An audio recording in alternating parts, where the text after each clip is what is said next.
The abandoned research station floated silently near a dying red star, its metal surface cracked like old bone.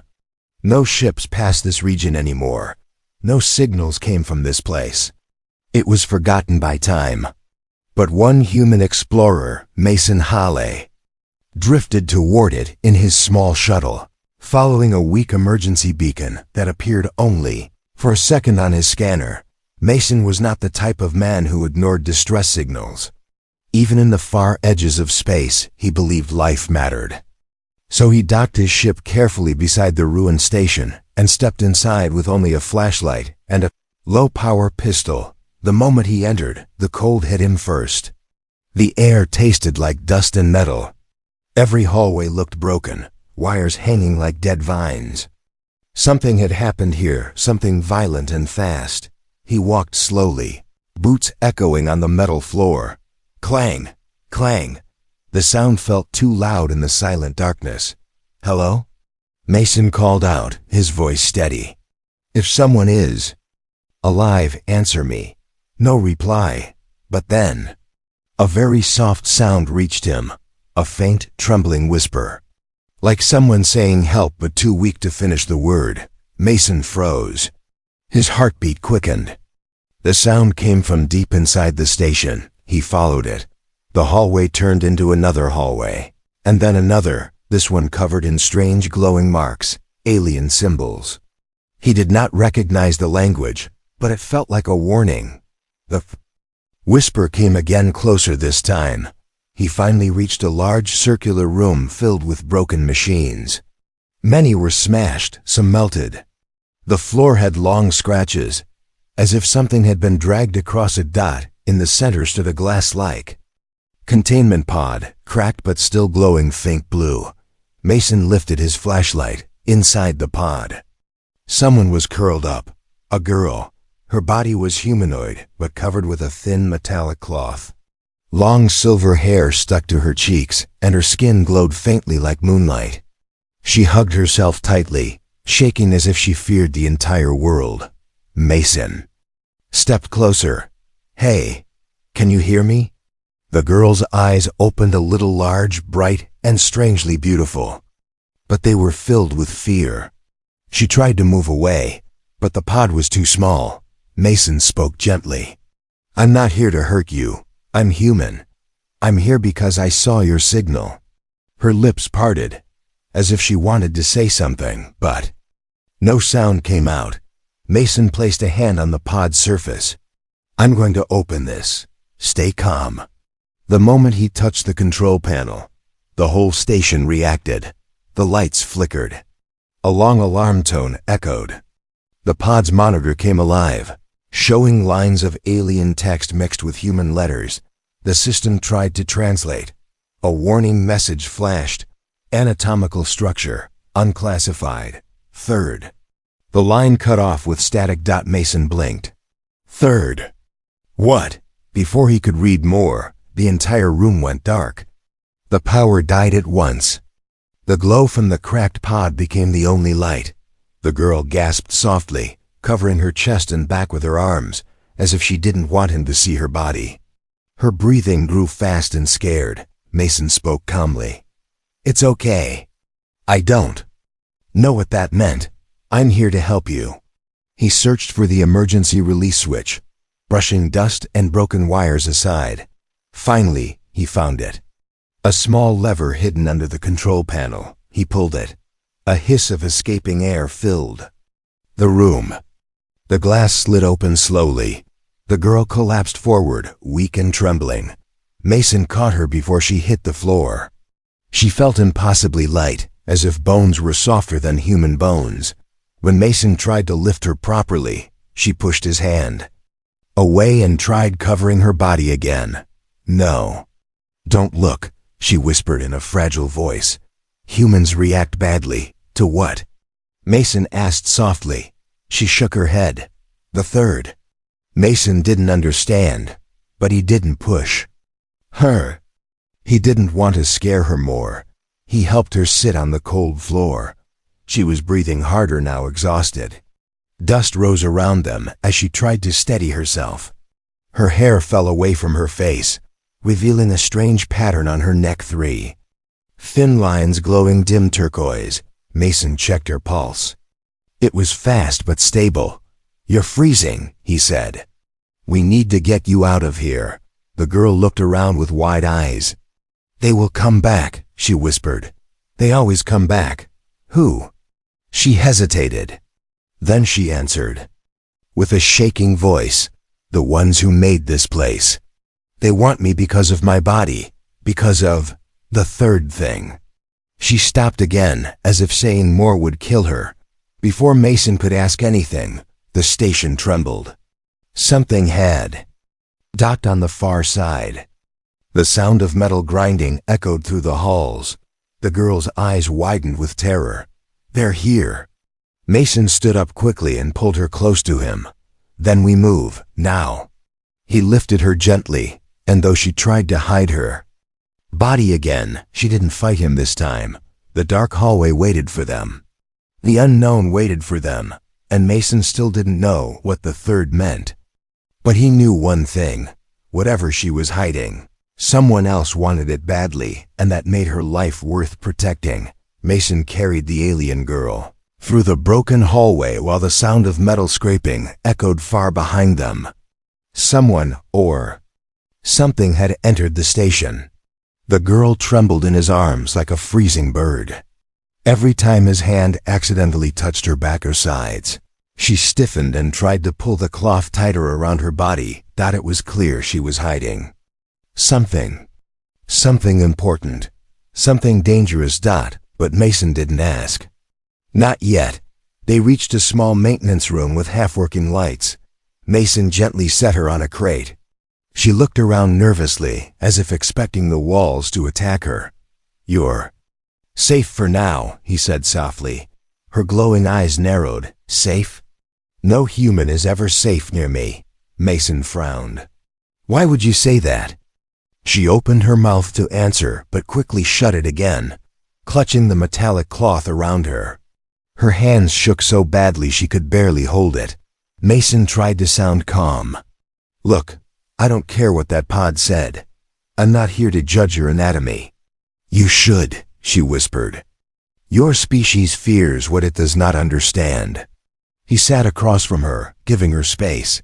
"Then help me understand." Her lower lip trembled. "I cannot. If I explain, you will leave." "Humans always leave." Mason shook his head. "I'm not leaving." She looked away, refusing to believe him. Outside, the metallic footsteps grew louder. Whoever had boarded the station was moving fast, searching. The girl's breathing became shallow. "They can smell energy, even through walls." "Energy?" Mason whispered. "Our bodies," she said in a weak, shaking voice. "My species produces a type of biological charge. But mine is different. Mine has triple strength. 3 sources instead of 2. That is why you saw the word third on the screen." Mason leaned forward. "So, third means a third power source?" She flinched as if the word physically hurt her. "Not exactly. It is not something your species has. It is not something I should have either." Her eyes filled with fear. "They want to use it. They want to use me." Mason remembered the broken machines and scratched floors. The station wasn't a research facility. It was a prison. Or a breeding lab. He swallowed hard. "How long were you kept here?" She hugged herself. "Since my hatching." The word struck him. "How old are you?" He asked. "I do not know human years," she whispered. "But I think young." She shivered again, this time. Not from cold, but from memory, painful memory. Mason lowered his voice. "Did they hurt you?" She nodded slowly. "They needed to test the third function. They forced my body to activate early, too early. It damaged me." Her voice broke on the last word. Mason felt anger rising in him, not at her, but at whoever had done this. The footsteps outside stopped. Silence. Then a long, slow inhale. Something sniffing. The girl grabbed Mason's arm. "They can sense my third trait. We must run again." No, Mason said firmly. You're too weak to keep running. We need a plan. There is no plan, she whispered. They always win. Mason crouched beside her. Not today. For a moment, she stared at him, confused. No one had ever spoken to her like that. No one had ever said we before. She swallowed hard. Why? Are you helping me? Because you asked for help, Mason replied simply. Her eyes softened for the first time, but then the metal door behind. Mason bent inward with a loud crunch. The creature or soldier? On the other side pushed again. The girl gasped and covered her mouth to hide her breathing sound. Mason drew his pistol. It looked small compared to whatever was outside, but he aimed steadily. The door bent again, and then peeled open like foil. A tall figure stepped in black armor, glowing red visor, and a long scanner device shaped like a claw. The scanner aimed directly at the girl. Before Mason could fire, the girl whispered, "No. If you shoot, others will hear." "Hide me," Mason reacted instantly. He pulled her behind a stack of crates and crouched in front of her, shielding her small body with his own. The armored figure slowly walked into the room, scanning the air. Beep, beep, beep, beep. The scanner reacted to her energy. The girl's eyes widened in terror. It smells the third. It knows. Mason held her close. Stay still. Don't breathe loud. The armored figure moved toward them. It stopped only a meter away. Mason's finger tightened on the trigger. The scanner screeched beep. The girl closed her eyes, but then the station's old power system randomly rebooted, sending a burst of static through the walls. The scanner glitched for a second, just long enough for Mason to make his move. He grabbed a fallen metal pipe and slammed it against the figure's helmet. The armor flickered. The figure stumbled backward. "Run!" Mason shouted. He grabbed the girl's hand and pulled her out of the room. She tried not to trip, holding her cloth tight around her fragile body. Behind them, the armored figure roared in an alien language and began chasing them again. The girl whispered breathlessly, "Why are you risking your life for me?" Mason didn't look back. "Because you're not a monster, they are." She stared at him with wide, stunned eyes like no one had ever said that to her before. And for the first time, she started to trust him. Mason and the alien girl ran through the dark hallway, their steps echoing through the dead station. Sparks shot from the ceiling as old wires snapped under the pressure of movement. The girl kept one hand tightly on her metallic cloth, terrified it might slip. Her other hand clutched Mason's sleeve as if he were the only thing keeping her alive. Behind them, the armored hunter's steps grew louder, heavy, steady, confident. This was not the kind of enemy that rushed. This was the kind that never stopped. The girl whispered breathlessly, "There's not just one. More will come. They always move in groups." Mason tightened his jaw. "Then we move faster." They reached an intersection. 3 dark paths, all silent. Before Mason could choose one, a sudden vibration shook the entire station. The metal walls rattled. Dust fell like ash. The girl froze. "No, that is their ship. They have docked." "How many?" Mason asked. "4 hunters at least," she said, her voice shaking. "Maybe 5, maybe more. They never tell me." Mason sighed. "Great. A whole welcome party." The girl stared at him, confused by his calm tone. "You joke even when death comes?" "It keeps me from panicking," Mason replied. A faint metallic clicking sound began spreading through the corridors. Multiple directions, multiple footsteps. They were surrounding them. The girl hid behind Mason. "They are scent trackers. My body emits a triple energy field. They follow it like wolves follow blood." Mason thought fast. "Is there any part of this station they can't track you in?" The girl hesitated. Maybe the old engine chamber. It has radiation pockets. It can confuse their scanners." "Then that's where we go." She nodded, still scared. But we must reach the lower levels, and the lift is dead. Then we climb. He led her down a collapsed hallway where the floor had split, creating a drop into darkness. Broken metal beams formed natural ladders. Mason jumped down first. The girl tried to follow but slipped on her weak legs. Mason caught her again. "You really are light," he muttered. She looked down in shame. "My bones are hollow." "For flight in my original environment, you can fly?" "Not anymore," she said softly. "Not since they experimented on me." Before Mason could respond, red lights flickered through the cracks above. The hunters were scanning every room. "Down," Mason whispered urgently. They climbed deeper into the cold heart of the station. Strange symbols covered the walls, warnings, test numbers, and alien diagrams. One drawing looked disturbingly like the girl. After 10 minutes of climbing and crawling, they finally reached the engine chamber. The air felt heavy, buzzing faintly with old radiation. The girl collapsed against a wall. "This place blocks their tracking, but not for long." Mason kneeled beside her. "We just need time to plan." She looked at him with uncertain eyes. "Humans do not usually plan with me. They run from me. That must be because of this." "Third thing," Mason said. "What is it really?" She closed her eyes. "A third biological core, a rare mutation. It lets my body create hybrid life and powerful energy. Many want to use it. Many want to control it. MPs. Hunters, they belong to the group that captured me. They need my third core to create soldiers. They call me a breeding catalyst. They do not see me as a person." A cold silence filled the room. Mason's jaw clenched. He hated everything he was hearing. Suddenly, a deep humming vibration shook the chamber. The girl's eyes widened. In fear, "They are near." The radiation slowed them, but not enough. Mason pulled her behind an old engine coil. "Stay low." The chamber door slid open with a booming hiss. A second hunter entered, bigger than the first, carrying a spear-like weapon glowing blue.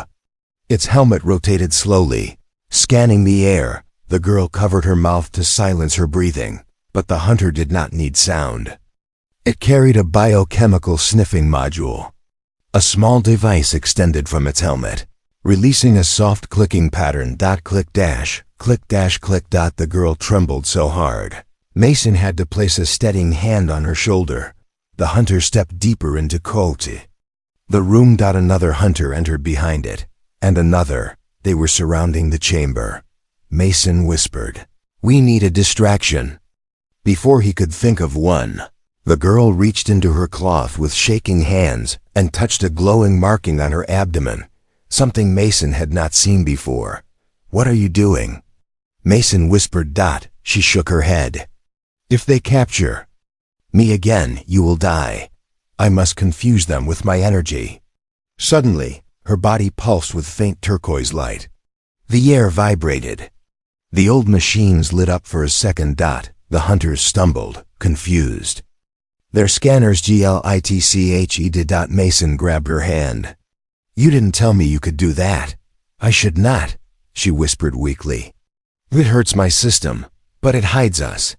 She collapsed against him, barely conscious. The hunters roared, slamming their weapons into the floor, trying to reset their sensors. Mason lifted her in his arms. "Hold on, I'm getting you out."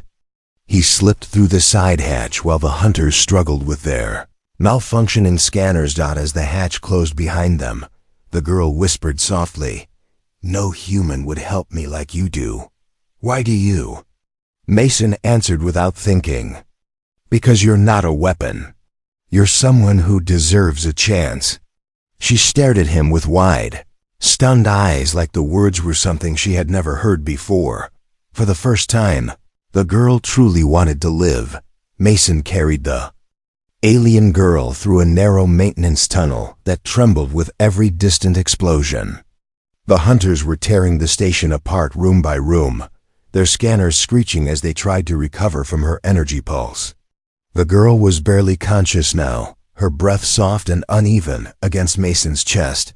He could feel her trembling, not from fear this time, but from exhaustion. "Stay with me," Mason whispered. I'm trying," she said weakly, eyes half closed. "But using my third core takes too much from my body." He lowered her gently onto a metallic platform inside. A small, abandoned storage bay. Old crates covered in dust surrounded them. The place smelled like rust and cold air. A failed emergency light flickered above them, throwing red shadows across her face. The girl tried to sit up, but her limbs were too weak. Mason steadied her. She pushed his hand away, embarrassed, but then let it rest, realizing she didn't have the strength to argue. For a moment, they just breathed in silence. Then Mason asked softly, "That pulse, what exactly did it do?" Her eyes opened slowly, glowing faint turquoise. "It created false readings. My third core can copy and scatter my energy signature. It confuses their sensors. So you can make illusions?" "Not illusions," she whispered. "Fragments of myself. The hunters think I am everywhere at once." Mason blinked in shock. "That's incredible." She looked down shakily. "It is dangerous. Too much power for one body. My species was never meant to have this mutation. I should not exist. That is why the galaxy fears me." Mason frowned. "Fears you? For what? Being different?" She touched her abdomen lightly, where faint turquoise lines glowed in patterns. Unlike any human anatomy Mason had ever seen.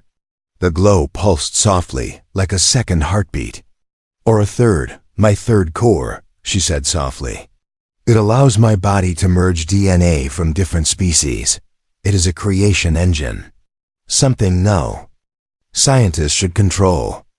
Mason's eyes widened. "So they want to use you for breeding programs? To make hybrid soldiers?" Her voice cracked. "Yes, they want to use my body to shape life that should never exist." A cold anger filled Mason's chest, but before he could speak, the girl shifted, trying to adjust the metallic cloth that covered her body. The fabric slipped for just a moment, just 1 second, and Mason saw something he wasn't ready for. A faintly glowing organ on her lower back. Something soft, rounded, and pulsing with energy. Something completely alien. Mason froze. The girl gasped, yanking the cloth back up. Her face turned pale with terror. She whispered, voice breaking, "You saw it. The third organ." Mason couldn't speak at first. His mind spun wildly, not because it was frightening, not because it was disgusting, but because it was so unexpected, so different from anything he'd seen, that for a moment, his brain simply struggled to understand. The girl curled up, hugging her knees tightly. "I knew it. You are afraid of me." Mason finally found his voice.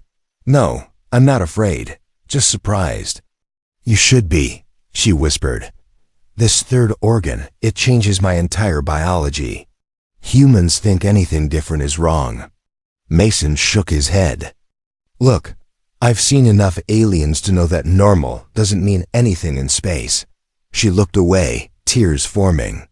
"You do not understand. My species has 2 life cores. But my mutation added a third one. This third organ controls creation, energy, and reproduction. It frightens people.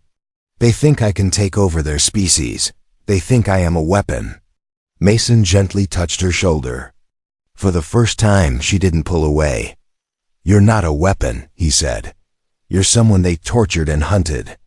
That's not your fault." Her breath caught in her throat. No one had ever spoken to her like that.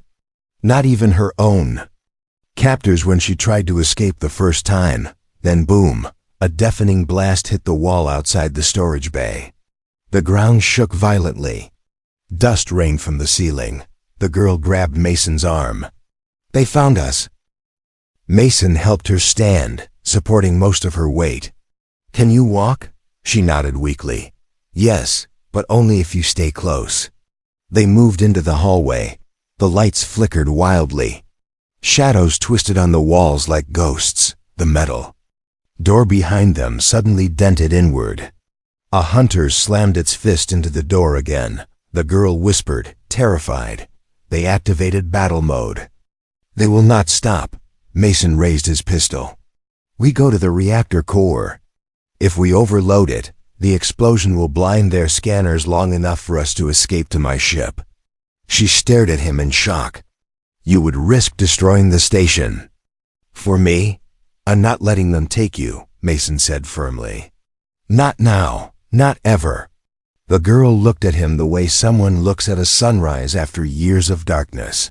Mason, she whispered, no human should care this much for a broken creature. You're not broken, he replied. You're hunted. That's different. Her eyes brightened softly. Hopefully. Then the door behind them tore open completely. A hunter stepped through, red visor glowing like burning coal. Mason grabbed the girl's hand and ran. And for the first time in her life, she didn't feel alone. The hallway shook as Mason and the alien girl ran, the metal floor vibrating under their feet. The hunters were no longer searching. They were hunting with full aggression.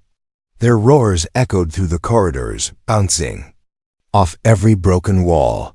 The girl's breathing turned shallow, shaky. Her legs were weak from using her third core earlier. She stumbled once, and Mason caught her before she fell. You don't let me fall, she whispered, almost surprised. Not planning to start now, Mason replied. Behind them, a heavy metallic clang echoed.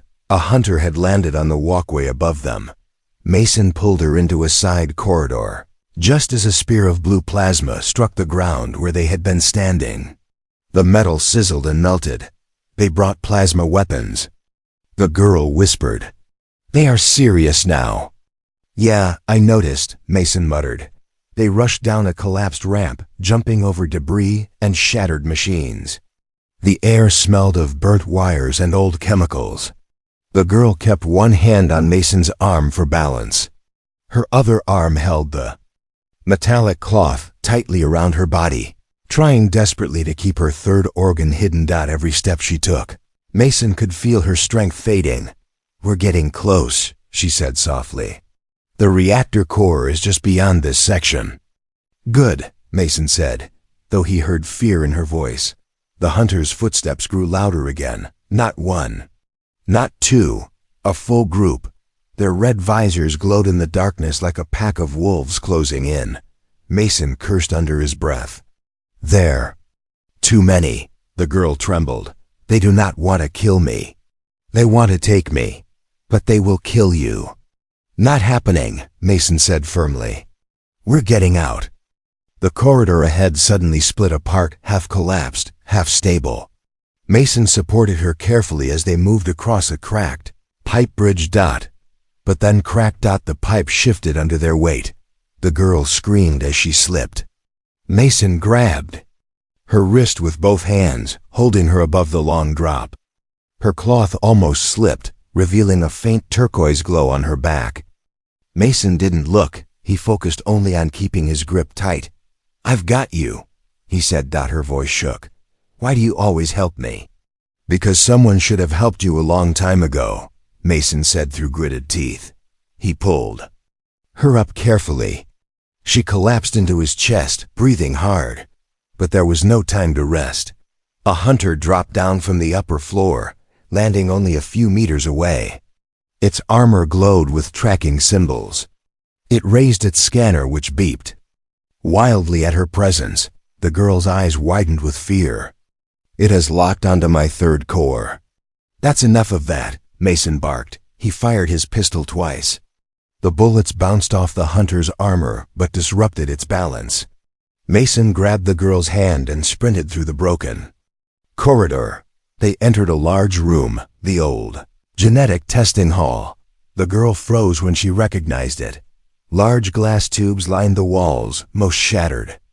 Strange remains floated inside broken tanks, alien bones, half-formed creatures, failed experiments. Her voice cracked. This is where they tested on me. Mason felt a heaviness in his stomach. You don't have to look, Let's keep moving. But the girl forced herself forward. I must remember what they are willing to do. A sudden noise came from above metal claws. Gripping the ceiling. Another hunter crawled down the wall like an insect. The girl gasped. It is the commander, the one who first captured me. The hunter's visor glowed bright red as it stared at her. A low mechanical voice echoed, Subject 3. Return for extraction. The girl stepped back, trembling violently. No, he used the third core on me. He forced activation. Mason stepped in front of her. Not happening. The commander raised an energy net launcher. Mason pulled. The girl behind us shattered. Machine just as the net blade sliced the air where her head had been. The machine exploded into sparks. Mason. The girl whispered, voice trembling. I cannot run anymore. My legs are failing. He looked at her and understood she wasn't exaggerating. Her limbs were shaking uncontrollably. Her energy was fading. You rest, Mason said, lowering her gently. I'll handle this. Her eyes widened. You cannot fight a commander alone. Haven't tried yet, Mason said with a smirk, but the truth was, Mason had no plan. He only had determination. The commander charged. Mason grabbed a broken steel rod and swung it with all his strength. The rod hit the hunter's helmet, sending sparks flying. The hunter staggered but didn't fall. It grabbed Mason by the throat and lifted him. The girl screamed, reaching her hand out. Her third core glowed faintly, but she was too weak to activate it. The commander tightened his grip. The girl crawled toward them, tears running down her cheeks. Please, let him go. Take me instead. Mason, barely breathing, forced out words. I'm not letting them take you. He jammed the steel rod into the hunter's visor. The commander roared and dropped him, stepping back. Mason collapsed to the floor, coughing. The girl crawled to him. Mason, please get up. He wiped blood from his lip and smiled weakly. Still here. The hunter's footsteps echoed again. More were arriving. The girl looked at Mason with fear and determination. We must reach the reactor. Only a blast strong enough can hide us. Mason stood, leaning on her shoulder this time. Then let's end this. Side by side, barely standing, they moved toward the reactor chamber. And for the first time, the hunted alien girl wasn't running alone. She was running with someone who refused to abandon her. The corridor leading to the reactor core was shaking violently now. Warning lights flashed red, then went dark, then flickered again. The whole station felt like it was breathing slow, dying breaths. Mason held onto the wall with one hand and the alien girl with the other. She could barely walk, but she still pushed herself forward. We're close, Mason said, though his voice was rough from the commander's chokehold. The girl nodded weakly. If we can overload the core, it will release a blind wave. Their scanners will reset. We will have a small window to escape. How small? Mason asked. Maybe 15 seconds. Great, Mason said. More than enough. She tried to smile, but fear drowned the expression. Behind them, hunters roared and metal boots slammed against the floor. They were closing in fast. They turned into the final hallway. For the first time since entering this station, Mason saw something alive, glowing threads of energy pulsing through the walls. The reactor was still functioning, barely. The humming sound vibrated through the floor like a heartbeat. The girl whispered, This place, it hurts me. Mason looked at her. Hurts you how? She touched the metallic cloth around her abdomen. The reactor reacts to my third core. It amplifies the energy and draws it out of me. It makes me weaker. Before he could reply, the metal door behind them exploded inward. A hunter crashed through the frame. Roaring. Mason grabbed the girl and ran into the core chamber. The room was huge, circular, with a bright energy sphere suspended in the center. Sparks jumped from cables, Pipes hissed steam. The floor trembled. Constantly. It looked like the heart of a dying giant. Mason helped the girl sit behind a thick console. "Stay here, I'll overload it." "No," she said, grabbing his wrist. "Only my core can trigger the blind wave." "I must expose it to the reactor." Mason froze. "Expose? You mean?" She nodded, trembling. "Yes, I must reveal the third organ to activate its full power." He shook his head. "No way, they'll sense you immediately." "They already sense me," she whispered. "But this time, I will strike first." Before Mason could stop her, she stood shakily and stepped toward the glowing sphere. Her cloth slipped slightly, revealing faint turquoise lines across her back, pulsing like tiny stars. But at that moment, boom! The Commander Hunter entered the chamber, armor cracked but visor burning bright red. "Subject 3, it growled. "Return for reclamation." The girl's body shook, her eyes filled with terror.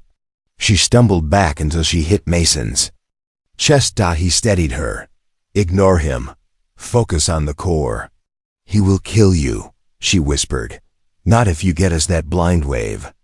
The commander raised its weapon, a long staff tipped with a plasma blade. Mason stepped in front of her. The girl gasped. "Mason, move," but he didn't. "I'm not letting them take you," he said. "Not even over my dead body." The commander charged. Mason dodged the swing, grabbed a broken pipe from the floor, and slammed it into the hunter's knee joint. The armor cracked. The hunter staggered only for a second. It punched Mason across the room.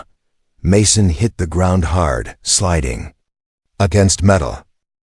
Blood dripped from his chin. "Mason!" The girl screamed. Her panic triggered something deep inside her third core. A faint glow spread across her back. Her skin shimmered like liquid light. The commander turned toward her.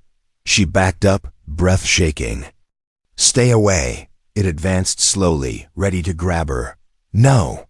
she cried. Her third core pulsed once, twice. Then a bright turquoise blast shot outward, hitting the commander in the chest. The hunter flew backward, smashing into a railing. But the girl collapsed instantly, her body going limp. Mason forced himself to stand, limping toward her. Hey, stay with me." She looked up weakly. "The third core, it is overloading. It must release into the reactor now, or it will take me with it." Mason lifted her carefully. "Then let's finish this." He carried her toward the glowing energy sphere, the heat radiating from it burned his skin, but he kept going. The girl raised her trembling hand toward the core, just a little closer. Behind them, the commander stirred. Its visor flickered. It stood up, still alive, still hunting. Mason saw it out of the corner of his eye. "Hurry!" The commander sprinted toward them. The girl touched the reactor. Her third organ flared with blinding turquoise light. The whole chamber ignited in swirling energy. The commander lunged, but the explosion of light hit it mid-air. A shockwave erupted. Mason felt his ears burst with pressure. The world went white. He held the girl tight, shielding her with his body. The blind wave rippled through the station, erasing every scanner, every sensor, every signal. The hunters roared in confusion as their systems crashed. The girl whispered into Mason's chest, voice weak but calm. It worked. Mason looked down at her. She was fading fast. "We need to get you to the ship," he said urgently. But her eyes were closing. Her voice was barely a breath. "Mason, if I do not survive, thank you for treating me like a person." "Don't talk like that," Mason said, lifting her in his arms. "We're not done yet." The core chamber burned with white light behind them as he carried her out. For the first time in her life, someone was fighting for her, and she wasn't ready to let go. The station groaned like a dying beast as Mason carried the alien girl through the collapsing corridors. The blind wave had overloaded every circuit, every scanner, every system, even The emergency lights were fading into darkness. Sparks rained from the ceiling like falling stars. Mason tightened his grip on the girl. Her body felt weightless now, almost too light. Her skin glowed faintly, but the light was fading fast, as if her third core was slowly shutting down. "Stay awake," Mason whispered as he ran. "We're almost there." Her eyes fluttered open. I feel cold." "You're going to be fine," he said, though fear sat heavy in his chest. Behind them, hunters stumbled blindly, crashing into walls and shouting in electronic confusion. Their scanners had been completely wiped out. They were furious, lost, and unable to track the girl anymore. But they were still dangerous. A loud metallic roar echoed through the station. "They are trying to reboot their systems," she whispered weakly. "When they do, they will find me again." "Not if we leave first," Mason said firmly. He reached the docking bay, its huge circular door half open, stuck from the blind wave's blast. Mason squeezed through the gap with her in his arms. His ship, the Silver Hawk, sat inside, lights dim but functional. The girl stirred slightly. You are taking me with you?" "Of course I am." She blinked, confused. "Humans do not keep trouble. They run from it." Mason snorted. "Then I'm a bad human, because I'm not running anywhere." He laid her gently on the passenger seat. She curled up weakly, clutching the metallic cloth around her body. Her breathing was shallow, uneven. The turquoise glow on her skin flickered like a dying candle. "Your core is draining," Mason said urgently. "Tell me what you need. Medicine? Heat? Something to stabilize your energy." "No," she whispered. "My third core reacts to emotion, fear, hope, pain, connection. It is not like your organs. It is alive, a living energy. So what do you need?" She looked at him with trembling eyes. "I need safety. I need trust. I need someone who sees me as more than a tool." Mason placed a hand on her cheek. "You already have that." Her eyes widened gently, as if the words struck a place in her heart that had never been touched before.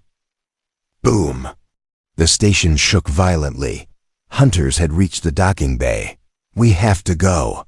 Mason strapped her in, ran to the pilot's seat, and fired up the engines.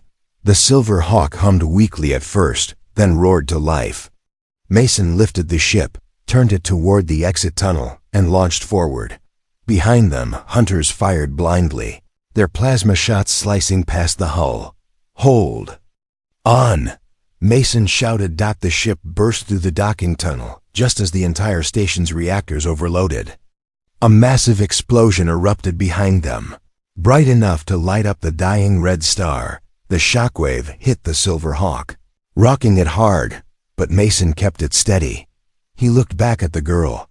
She lay breathing softly, eyes closed, but her skin glowed a little brighter now. "We made it," Mason whispered. Her voice came out faintly. "I thought I would die there." "You're not dying," he said firmly. "Not today, not ever again if I can help it." She stared at him, fragile and hopeful. "Why? Why do you care for me so much?" "Because you deserve better," Mason said. "Because no one should be hunted for something they never chose." She swallowed softly, emotion trembling in her voice. "Mason, humans feared me. They called me dangerous. They said my third core could doom worlds." "They're wrong," Mason replied. "You didn't destroy anything. You saved us both." She blinked slowly. "So you are not afraid of me?" "Not even a little." Her chest rose shakily. "Then, may I stay with you?" Mason smiled gently. "You're already with me." A single tear rolled down her cheek. Her third core pulsed softly, not bright, not dangerous, but warm. Alive. Safe. For the first time, she allowed the metallic cloth to loosen slightly, no longer hiding herself from him, not fully revealing, but showing a trust she had never given anyone before. "Mason," she whispered, voice trembling, I am not a weapon. I am not a tool. I just want to live. And you will, he said. With me watching your back. She leaned her forehead against his arm, too weak to hold her head up. What will happen now? She asked. Mason looked at the stars ahead. Now, we disappear. We find a place where they can't track you. A planet with quiet skies. A home. Home. She repeated softly, the word unfamiliar but beautiful. The Silver Hawk drifted into open space, leaving the burning station behind. For the first time in her life, the alien girl wasn't property. Wasn't prey. Wasn't subject 3. She was someone protected, someone valued, someone finally free. And Mason Hale, the human who should have feared her, became the first person in the galaxy to choose her over safety. The girl closed her eyes with a faint smile, not because she was dying, but because she finally felt alive. Their story was only beginning.